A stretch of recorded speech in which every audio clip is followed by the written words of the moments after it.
CM ಅವರು ಜಗದೀಶ್ ಶೆಟ್ಟರ್ ಅವ್ರ ಮನೆ ಭೇಟಿ ಕೊಟ್ಟಿದ್ದಾರೆ ಸರ್ ಇವತ್ತು. ಅವ್ರ ಪಕ್ಷದ ನಾಯಕರು ಅವ್ರು ಕೊಟ್ಟಿದ್ದಾರೆ. ಭಾಳ ಸಂತೋಷ ಅಲ್ಲ ಅವರು.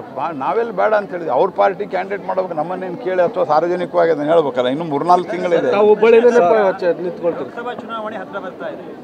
ಸಂದರ್ಭದಲ್ಲಿ ಕಾಂಗ್ರೆಸ್ ಮೊನ್ನೆ ಆದ ಘಟನೆಯನ್ನು ಒಂದು ಪ್ರಶ್ನೆ ಮಾಡ್ತಾ ಇದ್ದಾರೆ. ದೇಶ ಜನರನ್ನ ಕಾಯಕ್ಕಾಗಲ್ಲ, ನಿಮಗೆ ಸಂಸದನ ಕಾಯಕ್ಕಾಗಲ್ಲ. ನಿಮ್ಮ ಕಾಲದಲ್ಲಿ ಏನೇನು ಟೆರರಿಸ್ಟ್ ಘಟನೆಗಳಾಗಿತ್ತು, ನೀವು ಯಾವ ರೀತಿ ಇದನ್ನು ನಿರ್ವಹಿಸಿದ್ರಿ, ಇದೆಲ್ಲವೂ ಜನ ದೇಶ ನೋಡಿದೆ.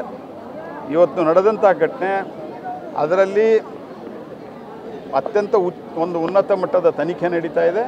ಮತ್ತು ಯಾವುದೇ ದೇಶದ ಯಾವುದೇ ಮೂಲೆಯಲ್ಲಿ ಉರಿ ಮತ್ತು ಪಠಾಣ್ಕೋಟದ ಘಟನೆಯನ್ನು ಬಿಟ್ಟರೆ ಎಲ್ಲಿಯೂ ಕೂಡ ಟೆರರಿಸ್ಟ್ ಚಟುವಟಿಕೆಗಳು ಕಳೆದ 10 ವರ್ಷದಲ್ಲಿ ನಡೆದಿಲ್ಲ.